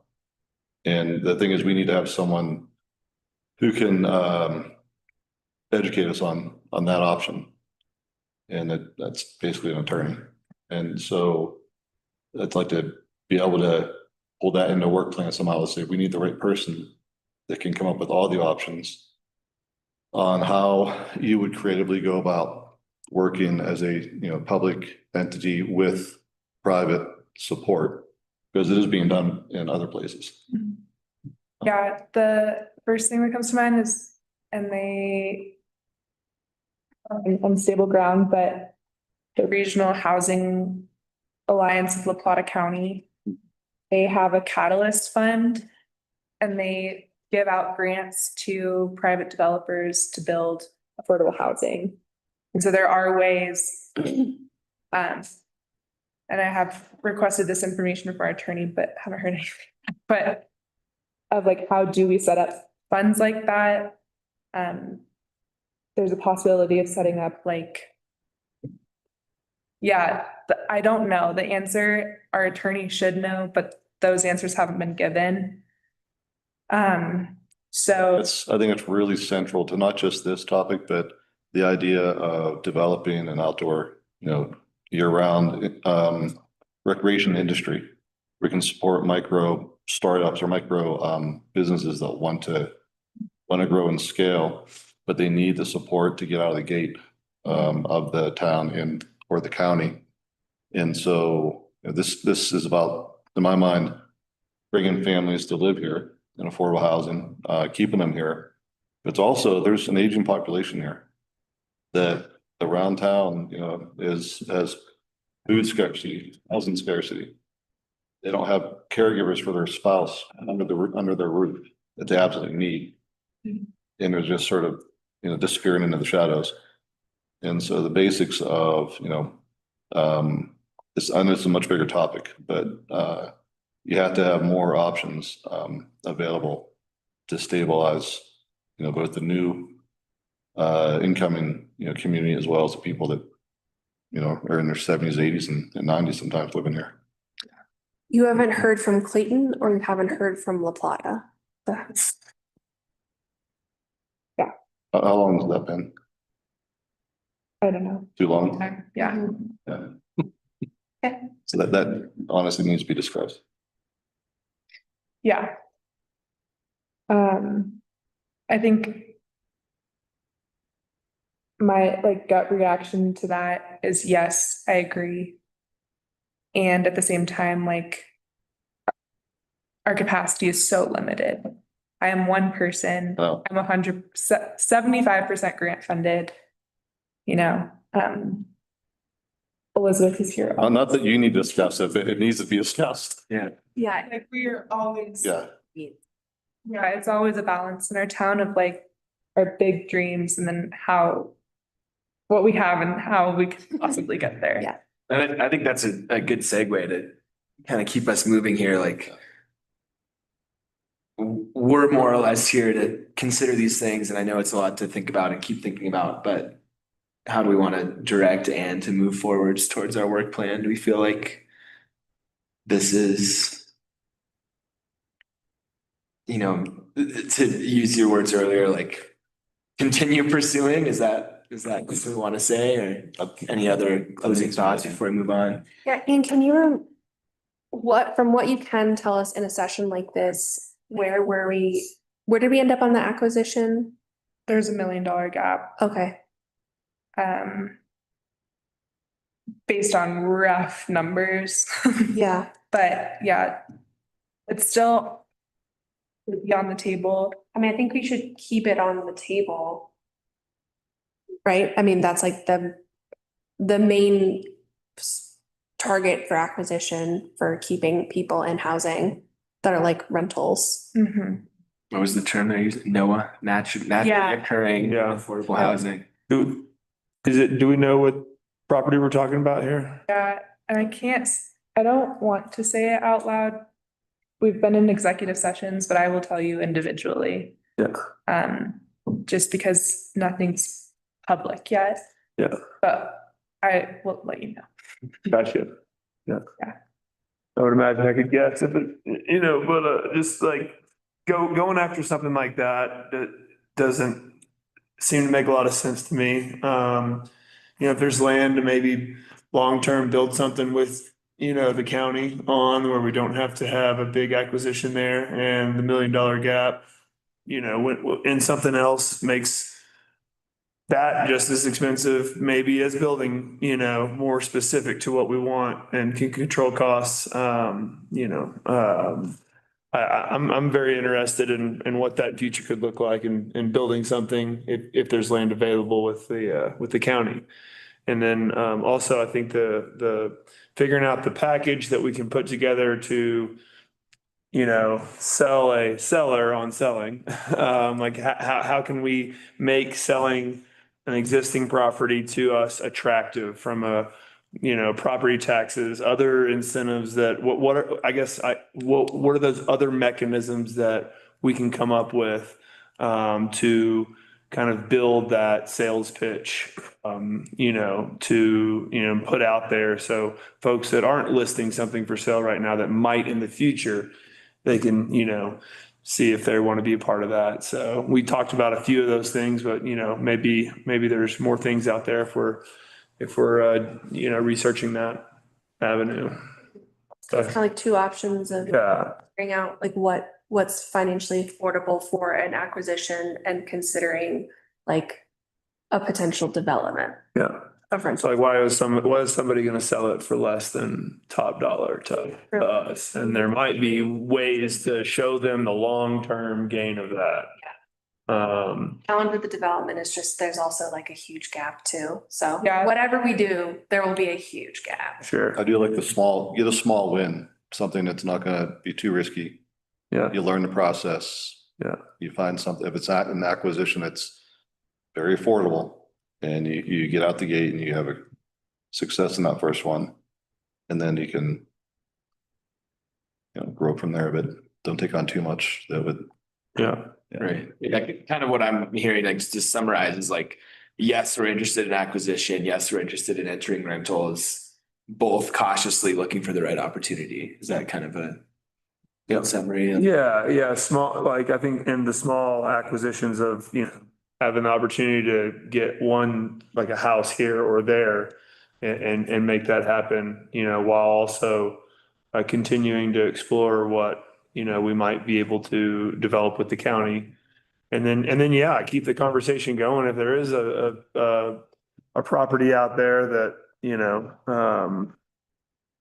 acts like they want to be involved. Yeah, there is something to be like, there's kind of probably a balance there of, because if we get into rentals, we will have to set up like a whole new kind of workflow between income verification, collecting rent, like all of those I'm a structures. big fan of outsourcing that to someone locally as a business that wants to. Well, come from kind of what I'm hearing is that's not really like a skill set necessarily here. To be Property able to- management is pretty common. Yeah, But not income verification. yeah. And that, Like we could probably hire a GC to do repairs and whatever, but the management of a affordable unit is a whole different ballgame.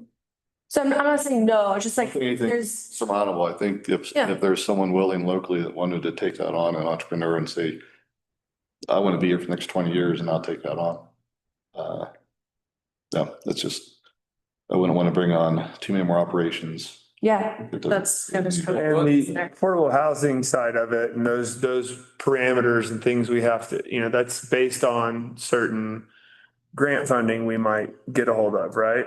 And then there is also the opportunity of not doing that and adding to the NOAA market. And there were just, one that basically controls our affordability ourselves. And so we, there's some options within that as well. And I'd say, I think anyways, and it seems like adding to more units to that also helps us free up potentially more affordable units as people potentially transition into a higher rent situation that they're comfortable with. Yeah, I think that NOAA still like requires grant funding and like that. Really quick question. Your 7-year project down there. Do you guys, have you accumulated a good bit of equity over the years? Because it was a loan to purchase agreement, you said? For the property? No, for the property, we just purchased that.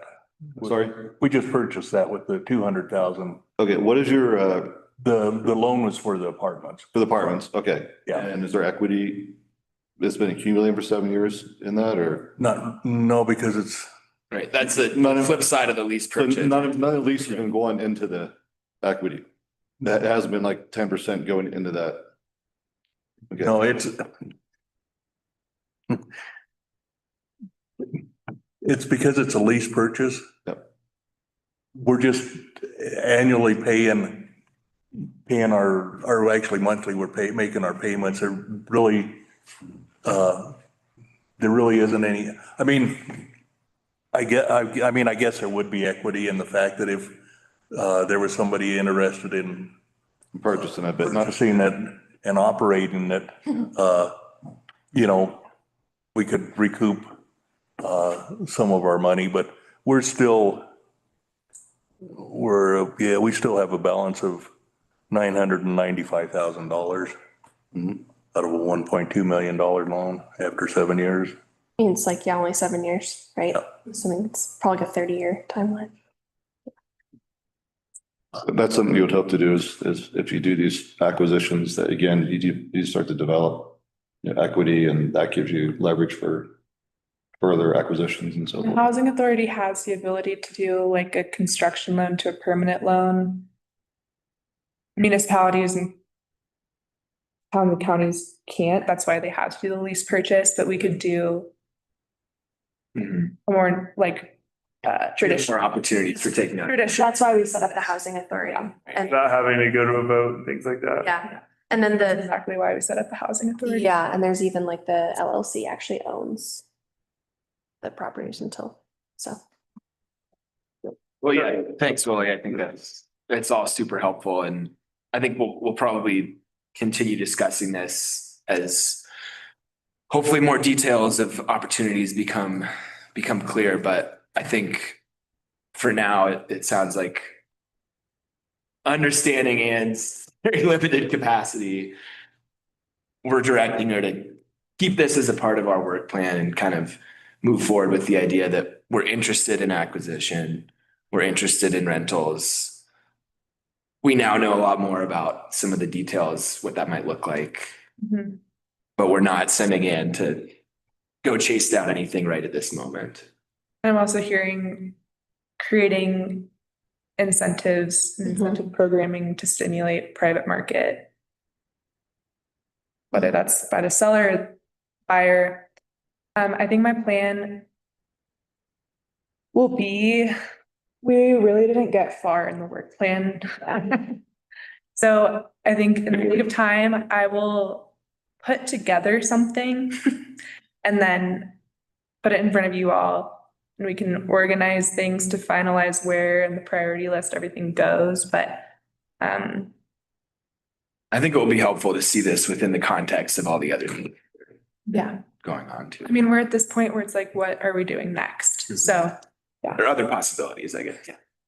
great. Okay. Thank you, Willie. You're welcome and good luck. You know, I mean, Ann did an amazing job to get what she was able to accomplish down there. It's incredible. And Couldn't have done it without you. Yeah. no, I mean, it's a need that's not gonna go away. And we're in an area where, you know, we have such a restriction of developable land. I mean, it just, where do you go? You know, unless you're gonna go up to Eureka and, you know, and I'm just half joking. I mean, that could very well become a community again in 20 years because, and the county owns it right now. So, yeah, there, you know, we don't have a lot of, I mean, San Juan County as a whole doesn't have a lot of developable space. And, you know, town of Silverton where you get infrastructure is pretty limited and prices are extremely high and, But despite that, we have affordable rentals on the market. We have new units on the market, like, you know, yeah, 9 units. you know, it's a lot. I think, just, I don't even know, but I want to say that just, you know, be aware of what's going on. You know, if a piece of property comes on the market that just is something that, you know, you should, you know, you could really do something with and it's at a reasonable price, you know, let's figure out how we can tackle it. You know, be flexible, be aware, and don't let Anthony talk you into anything. Well, now I'm there, so. But, yeah, you know, I think there's, and I don't know if this is somewhere you'd want to go or not, but I think maybe there's a possibility with the development at the end of town. Mhm. You know, it's sitting there with nothing happening. You know, if you went to the owners and said, give me a half dozen lots and we'll put, affordable units on there. And once people see building goes up, then those lots will sell. Until somebody, I mean, that's what happened at Anvil Mountain until Nico built those houses. We were trying to give the lots away and we couldn't give them away. And you know, they're asking a whole lot more for those lots down there, but you know, if they actually see some development down there, people might start looking at it closer. I was actually talking to someone about this around how just staging of the homes there made people in Anvil feel more comfortable with homes being there. It was really wild at the end of my block. I was like, oh, it's actually not that big of a deal. Yeah, and they're like, oh, I can see homes there now and it's not a crazy idea. Anyway, Yeah. I think that's totally true. So. I don't know. Like- It's fun. I actually think it's fun. It's gotta be. Gotta be ready to react to opportunities.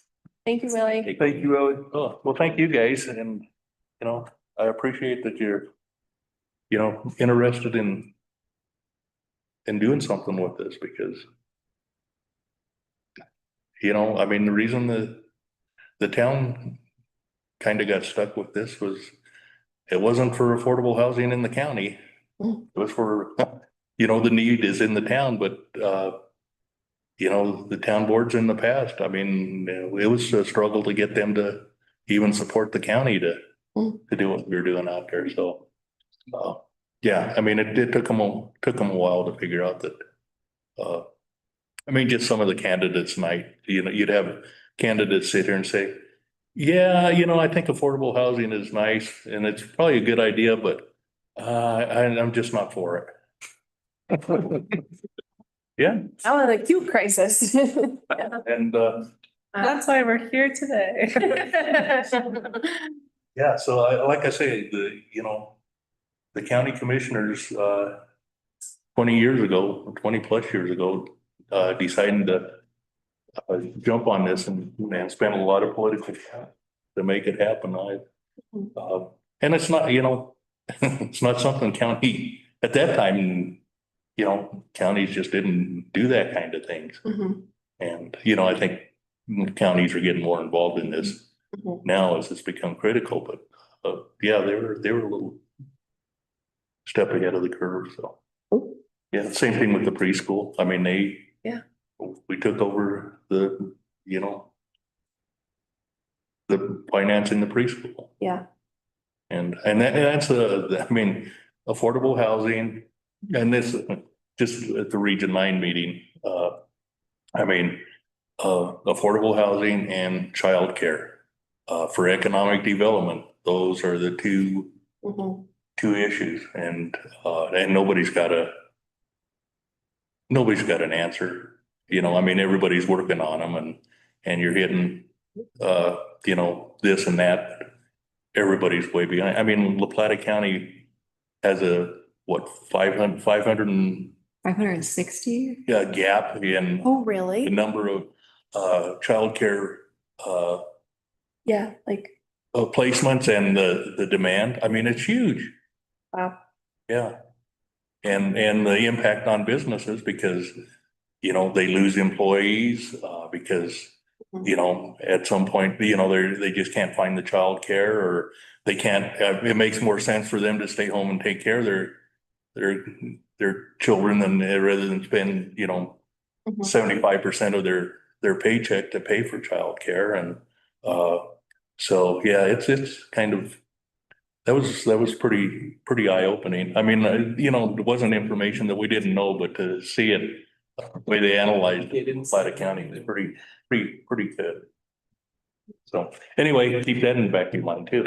Yes, sir. Thanks. Have a good evening. Thank you. Remind me what the vacancy number is, like number of vacant homes. It's like really high, right? It's over 50%. Yeah. Which I think lends to the incentivization. Yeah. And there was a bill introduced this legislative session, Exactly. which is House Bill 26-1036. Would have allowed municipalities to bring it to ballot, but consider a vacancy tax. Yeah. And it failed.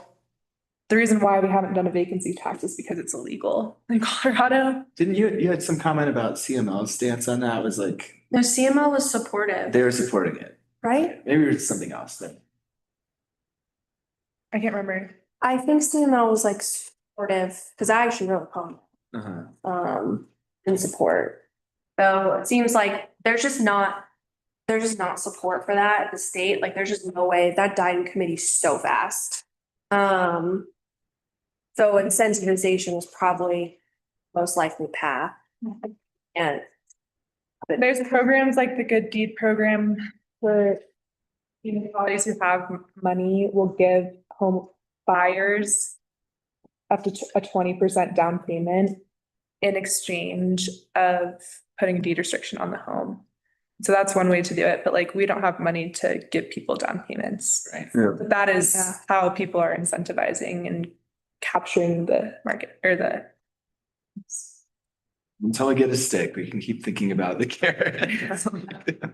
Is it possible to do property tax relief at a county level for like AMI restricted housing? Well, if the housing authority is a special limited partner in a project, we can provide. That's like that de minimis thing where it's like a 0.1 ownership. Yeah, oh, yeah. But that's with well, yeah, Yep, yeah. it'd have to be with an LLC. So, yeah. Have we heard from them at all? Yeah. All right, see you, buddy. I've got a Long day, early morning. Oh, All right. Thank you. Thanks, guys. Good night. All right, well, suppose we should keep moving along. That was a very long conversation, but I think it's actually really, really good. And can we continue the meeting now that we don't have quorum? Wait, I don't know, we might have to adjourn. expert. Do we have any? Voting on, I guess that's true. I don't think. Okay, Yeah. I think Ron and Jim are both, at least watch or are watching on YouTube, so. no, I mean, well, we they're not online. Not on Zoom, but We on. could move this to another time. Totally up to you guys. But as of now, we don't have anything on the schedule for a housing authority meeting. We should probably just do another one because I do feel like Jim and Ron's input is Yeah. pretty important. I agree. Knowing Ron had a lot of thoughts on rentals and Jim will too. Not that I don't think this is the direction we're going. Oh, no, I'm But, saying like, for the next agenda. That's what I'm saying, yeah. My resignation. Yeah, totally. But I think that's what I'm like, to make to feel like the transition goes well, setting up a good work plan is important. And to do that, we need full board input. Yes. Right? Okay, well, that was the goal for this evening. Yes. Yeah, I guess it's on the board and kudos to you all for showing up. Yeah, so I guess we will look at rescheduling. I like these meetings because we're not constricted to the 30 minutes before town regular meetings. So. All right, I think we definitely need another. Can we do after a meeting next time? Potentially, what does the agenda look like for next? For the 11th? Yeah, I think, there's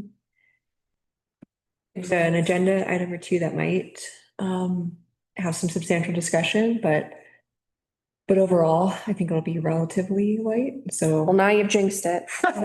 No, I see that. Open to it for sure, yeah.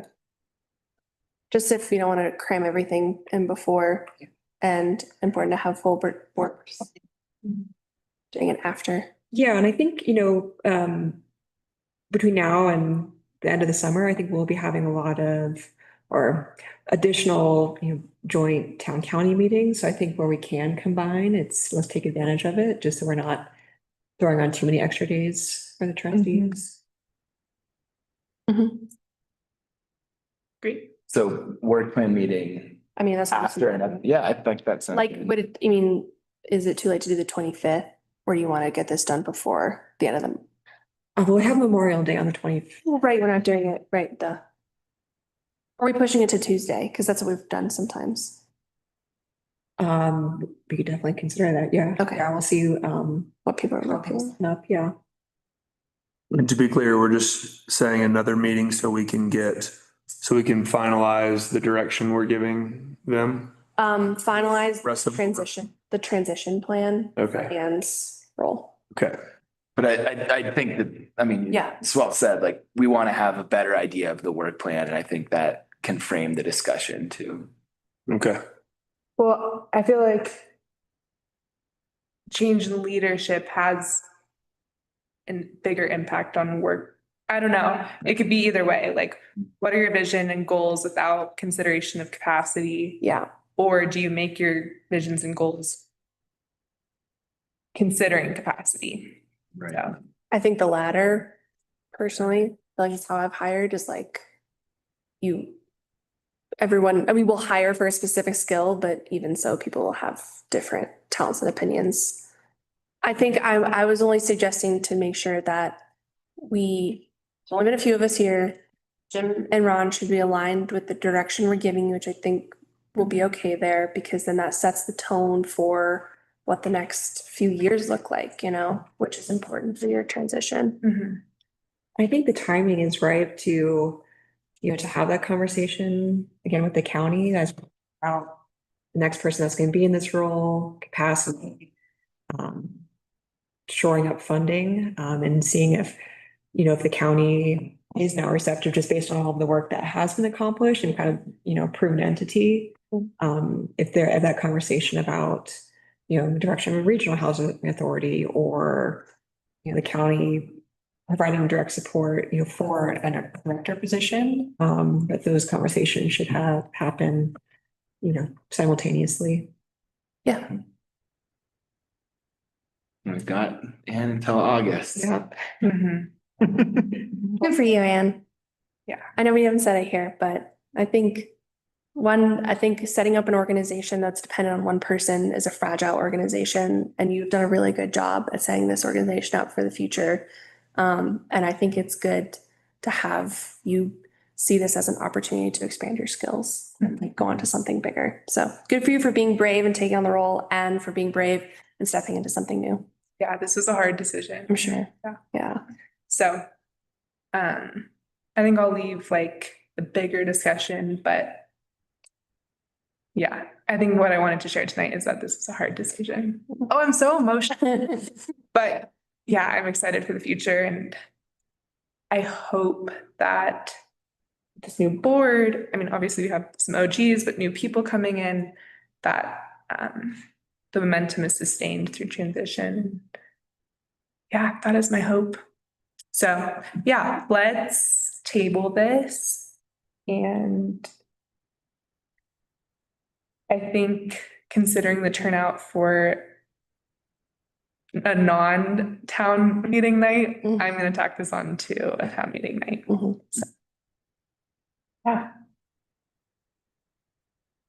Well, thank you so much for just being clear and transparent. I mean, you definitely could have gone about this in a way that did not set us up, and everything that you've done in making this decision has been supportive to our goals. And I think you're leaving big shoes to fill, and you're leaving like a legacy that's going to continue to hopefully propel us into the next things that keep this organization successful.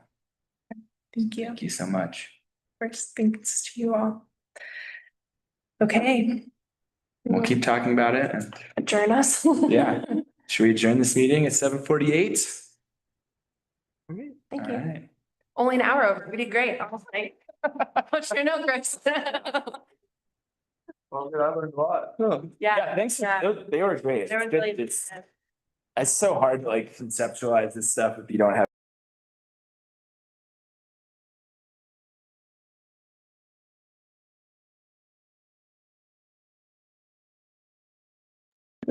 Hey, Jim, are you still there? Hi there. Can you hear us? I can hear you guys. Can you guys hear me? Were you on the whole time? I've been on the whole time watching. I commend each and every one of you. What a great meeting. Why Long don't you text us? This is what happens when I don't have a clerk running the show. Yeah. Zoom was out here in its own land, and we did it. A terrific meeting. Thank you guys. Thank you. You, Jim. you later. See ya.